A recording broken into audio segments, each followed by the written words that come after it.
Most people who watch my videos, which granted is not a lot of people, probably know me because of my bands, like First to 11 or Concrete Castles.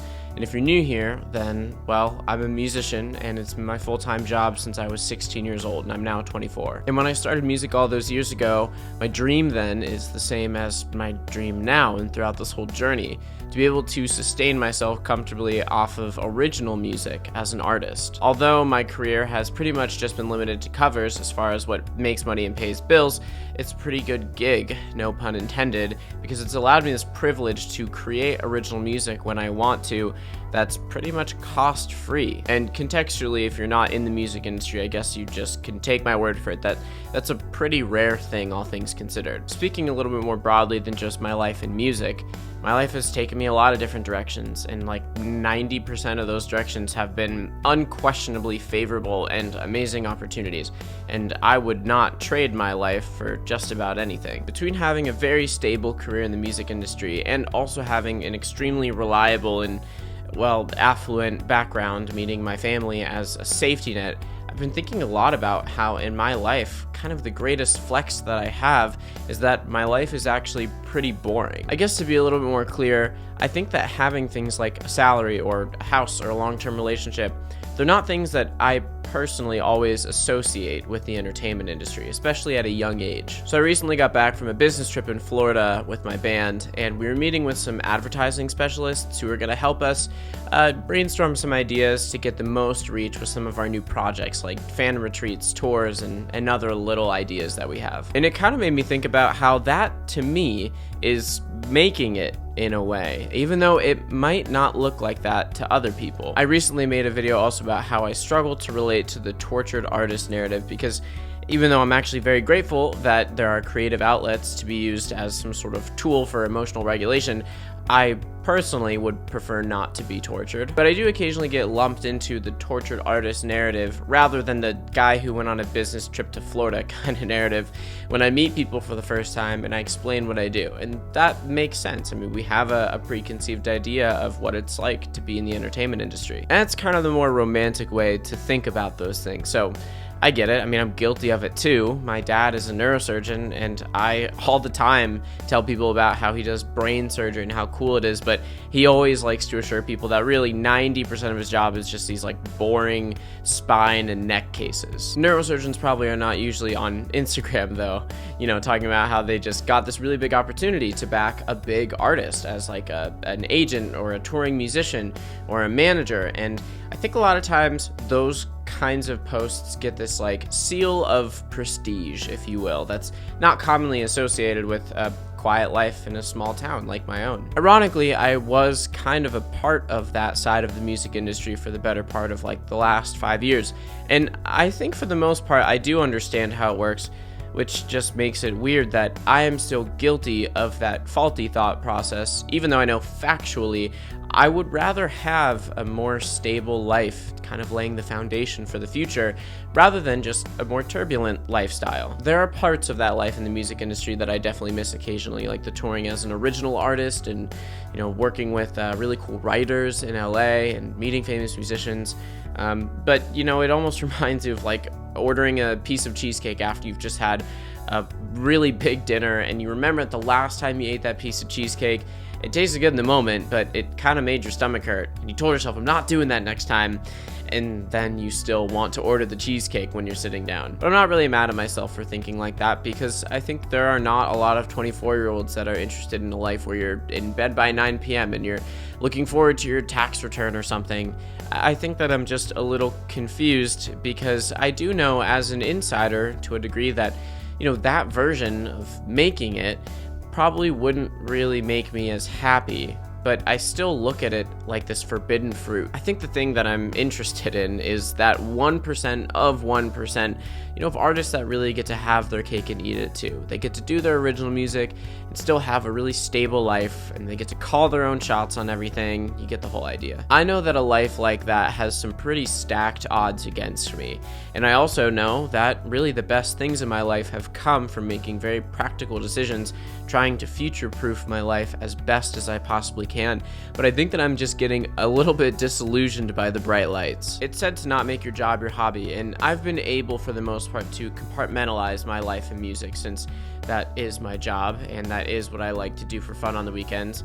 Kind of as like what I do for my job is what I do for a living. That's posting covers, and that's making deadlines happen, and that's being at meetings and setting up video shoots. And then what I do as a hobby is on the weekends. That's meeting with artists, writing new songs, and just having fun. This might not seem like chasing my dreams in a very romantic sense, but when you remove the smoke and mirrors, the ability to finance one of my greatest interests in life, original music, with a source of income that's derivative of one of my greatest interests in life, which is cover music, it's a pretty significant blessing when you think about it, and that can't be underscored enough. While I do still ultimately strive to try and make it to that 1%, like a lot of musicians do, I kind of also am just starting to recognize more and more these days that by some metric, I'm kind of like just below that in a way. It's almost like, as somebody in my band once said, it's kind of like we're in the NFL, but like we're not Tom Brady. And I just kind of want to be a voice for anybody out there who's watching this who thinks that the only way to chase their dreams is to go big or go home. You don't have to move out of your city, though that can help in certain situations. And you don't have to quit your day job, even though that also can help in certain situations.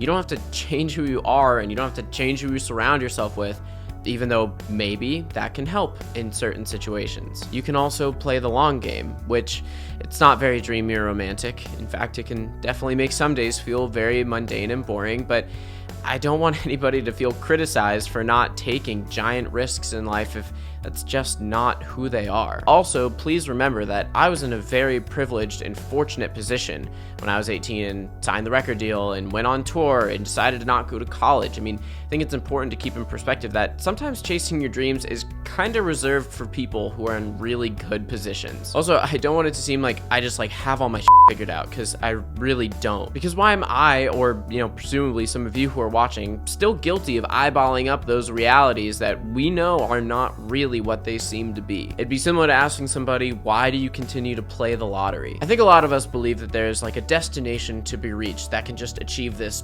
unequivocal existential happiness. If only I had this, if only I had that. It's the that I outlined at the beginning of my video for my personal destination of happiness. Most of our brains are designed to aspire to things, and I think when we see people in those positions that we kind of wish we were in, it makes us think, how can I take a shortcut to just get there as fast as possible? It kind of reminds me of like being that kid in class that just spent so much time scheming about how you're gonna cheat on the next test. Really, if you would have just spent all that time studying for the test, you probably would have just been better off. There isn't always a short and fast way to get there, but also, to be clear, this video is not about like being dedicated to the grind set and working hard, though those things are extremely important. The point I'm really trying to make is that maybe we should be normalizing just getting to where you want to be in a way that suits your means and your resources and doesn't just risk putting everything that you have in your life in jeopardy. And again, to be clear, I also believe it's fantastic to always be aspiring to that greater life. Like, shoot for the f***ing stars. Like, think about how lucky some of us got even just being born in a developed nation. I mean, you kind of won like the gene pool lottery and you weren't even trying. You might as well go for that amazing life. And it certainly doesn't mean that you have to rectify how lucky you got by just like aspiring to nothing in life. I think maybe I'm just hitting that point in my life, the classic midlife crisis as we've coined, a little bit ahead of schedule. And it's kind of that point where you start to revisit a lot of the things in your life, evaluating where you've been placing all of these bricks to lay the foundation. And you're just starting to ask yourself more and more, did I place those bricks in the right spot at the right time? I think I've come to understand now that this is a much more healthy thing than a scary thing to revisit. I mean, I think it'd be great if we were just so content in life that that thought never even crossed our mind. But I mean, the reality is that we're human and we understand our mortality and we understand just how quickly life passes you by. It's a hard balance to strike. I mean, when you look at things in the movies, they seem a lot more appealing. I think that some of us think of risk-taking as like a rite of passage to being a human being. It's kind of like we owe it to ourselves, and to a certain degree, I actually kind of get it.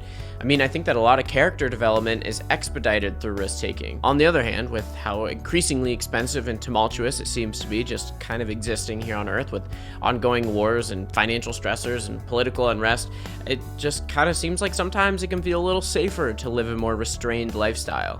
Though maybe I'm coping a little bit. I mean, to a degree, I know I am, because I do see people online who kind of have the life in the music industry that, you know, I used to have, and I do kind of like try and rationalize my position in the world now a little bit more when I see those things show up. But I think it's also okay to remind myself that I think I just want different things at 24 than I do at 18. I have to remind myself that, yes, it's still okay to take risks occasionally and to still strive and go after that intended purpose on life, to go after the thing that it feels like you are almost put here to do. I also have to remind myself that it might also just be okay to build a life for yourself that's intentionally boring, especially if it means you can kind of diminish the risks that are associated with chasing your real dreams. I feel like I should rename like the name of this channel to just like Striking a Balance with Sam Gilman or something like that, because I feel like that's kind of the conclusion I come to in all these videos, which is also probably boring like my real life. But I don't know, it's a hard thing to navigate in my life right now, especially in an industry that's kind of like known for name dropping and the smoke and mirrors and the bright lights. But I do kind of think that there are a lot of people my age who struggle with this and don't really know how to feel about it. My best friend Amory just scored his dream internship in the NFL working for the Minnesota Vikings as a cinematographer. It's pretty much where he would want to be full-time, but it's an internship, so now it's time for him to kind of graduate on to the next thing, which for him means a full-time position somewhere. He's gotten lots of offers from different teams, not just in the NFL, but also in the NBA, for example. And even though basketball isn't really wants to be for the entirety of his career, with the kind of timelines that they're giving him to either accept or deny certain jobs, he might have to take a job in the NBA to better set himself up to have a full-time career in football, just at a different time. It's ultimately a great position to be in, but you know, he's kind of weighing the pros and cons of potentially denying these other job opportunities and rolling the dice that his dream job is going to end up giving him an offer. It seems like he has some good mentors in his corner that are reminding him, one, how rare it is to even have a stable job in that industry at all, but also the fact that there's a pretty good chance he will be able to chase his dreams if he just lays this foundational brick now. It's easy for me to support him as a best friend, but also a best friend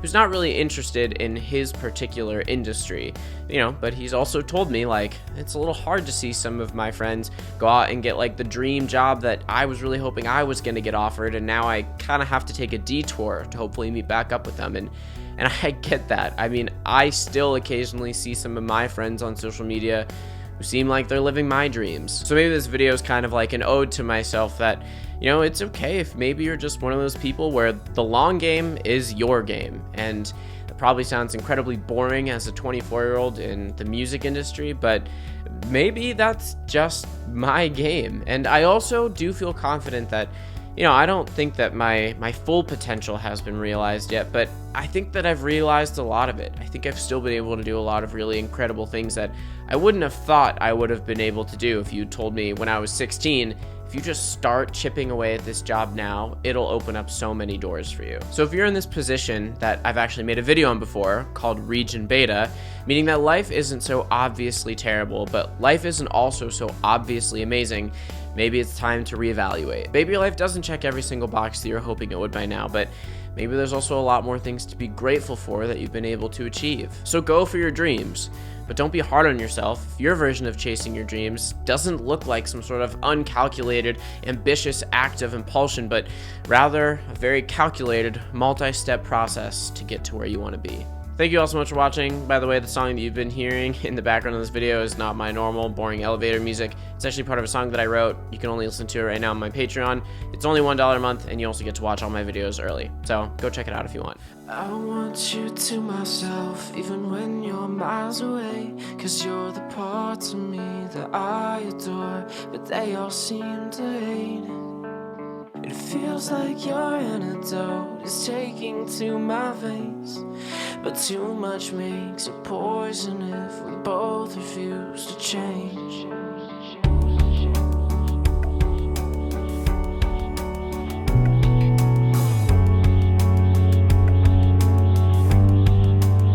And I'll take you.